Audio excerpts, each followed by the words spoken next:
Thank you. And a second question, if I may, on the international agenda. It concerns the Nobel Prize. There are many talks surrounding the Nobel Peace Prize, and it feels like in the future, they intend to turn the prize into a subject of bargaining. Intend to? So do you think that before this, everything there was open, transparent, and fair? Well, no, but this year it is especially visible. No, you are mistaken. It has been visible not only this year. If you analyze the annual results and in general trace the trend, everything will become clear to you. Why only this year? And before that, how many times and how many countries have spoken about the bias of this prize? I do not agree with you and will not agree. Unfortunately, the element of bias has existed almost always. We saw it decades ago. We see it in modern history as well.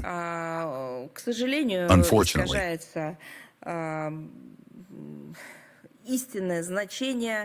The true meaning that was originally embedded in and served as the impulse and inspiration for the creation of this prize is being distorted.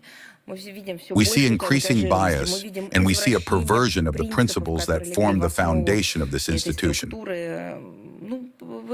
Well, you see, in recent years, we have clearly seen how the Nobel Peace Prize has been turning into a tool for promoting the political interests of a certain circle of Western countries and for criticizing inconvenient regimes. No matter how much is said about the impartiality of the Norwegian Nobel Committee, it cannot go unnoticed that its 5 members are appointed by the country's parliament, taking into account the balance of political forces represented there. It is no secret that Norway is a top performer in the NATO class, among the leaders in defense spending and in the pace of arms production growth.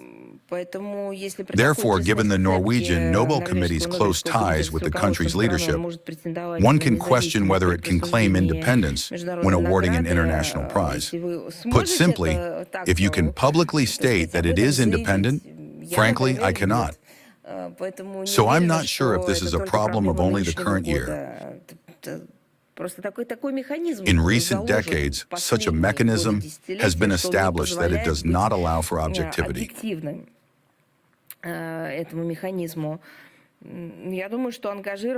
However, the bias in interpreting Alfred Nobel's will quite fits the logic of those who named the program for pumping Ukraine with weapons after the well-known humanist Fridtjof Nansen. Therefore, it is difficult to predict what will happen next. I cannot say. We are simply stating the situation as it stands today.